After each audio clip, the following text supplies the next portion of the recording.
Souvent, vous vous posez la question, qu'est-ce qu'un magicien? Un magicien, c'est avant tout quelqu'un qui a appris à bien se connaître en passant par les 4 éléments.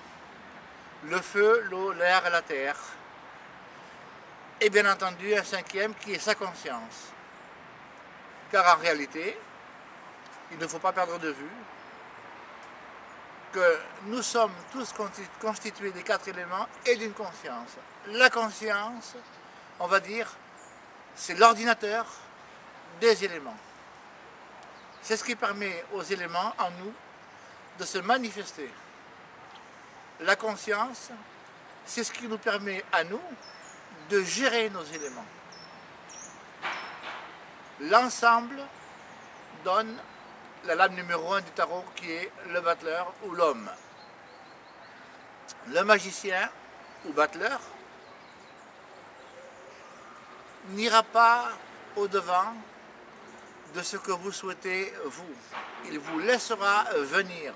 En clair, le magicien, souvent j'entends dire « Ah mais le voyant, lui, vous ne devez pas lui parler, c'est lui qui doit tout vous dire. » Celui, le voyant qui agirait comme ça, alors celui-ci, il n'est pas clair, car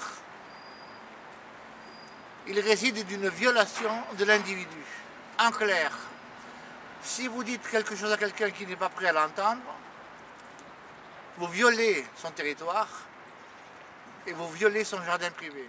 À partir du moment où vous violez son jardin privé, vous n'êtes plus en accord, ni en harmonie, ni avec son karma, ni avec votre conscience, ni avec le plan astral.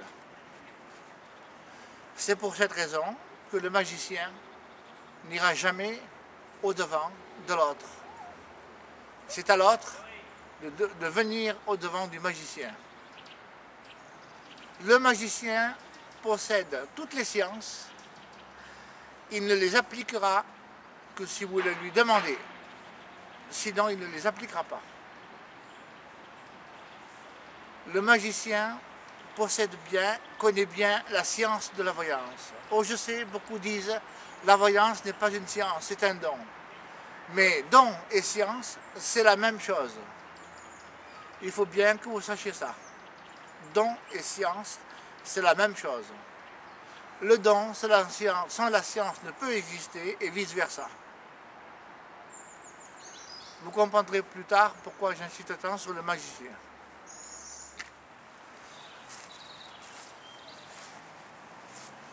Le magicien peut très bien choisir de s'incarner ou de s'incorporer.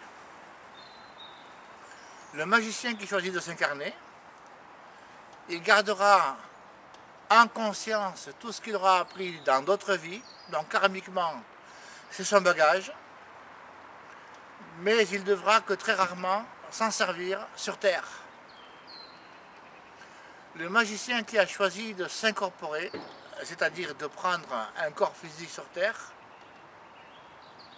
ce magicien-là, s'il fait ça, c'est parce qu'il a une mission à remplir. Le magicien qui choisit de s'incorporer s'incorpore aussi avec tous ses bagages. Mais sa mission le conduira à ce qu'il reste pour tout le monde invisible. C'est-à-dire, il se conduira comme monsieur tout le monde, et quand ce sera le moment de remplir sa mission, eh bien, il devra utiliser sa magie. Je vous explique ça parce qu'il y a beaucoup de voyants et de médiums qui n'ont pas encore compris ça.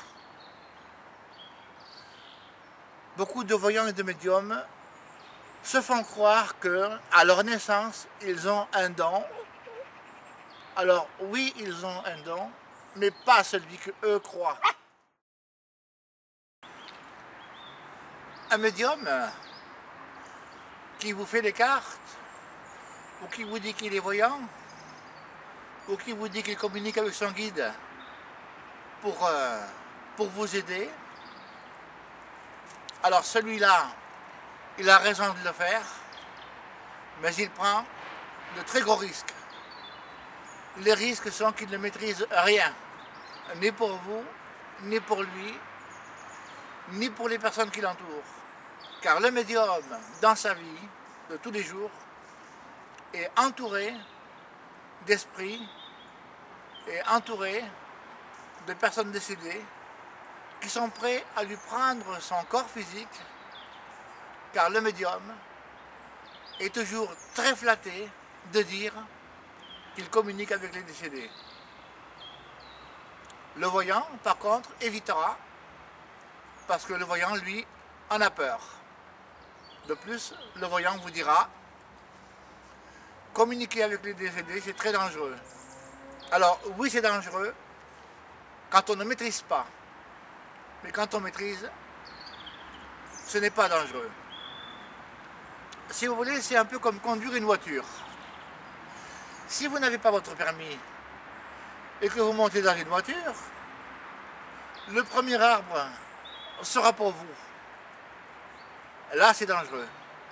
Mais si vous avez votre permis et que vous montez dans une voiture, vous irez bien d'un point A à un point B. Vous me direz, ça n'empêche pas l'arbre. Mais vous avez moins de risques avec un permis que sans permis. En clair, la voiture, c'est le corps physique et vous êtes la conscience qui va conduire la voiture. Pour le médium, c'est pareil. Le médium, c'est la voiture et les esprits qui sont là, ce sont les esprits qui vont conduire le médium. Le voyant évitera de se faire conduire comme une voiture, mais par contre, il sera soumis, comme je vous l'ai dit tout à l'heure, au karma du tarot. Certaines personnes disent aussi, je vais vous lire la boule de cristal. Alors il faut savoir que la boule de cristal, c'est la représentation de l'univers. L'univers étant une grande boule, la boule de cristal, c'est la représentation de l'univers. Il faut donc préparer un liquide qu'on va appeler un liquide akashique, en induire toute la boule, concentrer la lumière du soleil et la lumière mentale, mélanger ces deux lumières et produire de l'électricité autour de la boule. À partir du moment où on a produit cette électricité-là, on se retrouve systématiquement sur le plan astral. Et là, on voit dans l'aura que l'on a construit nous-mêmes, que l'on a fait nous-mêmes avec le liquide akashique, on voit un film se défiler. C'est le film de la vie de la personne.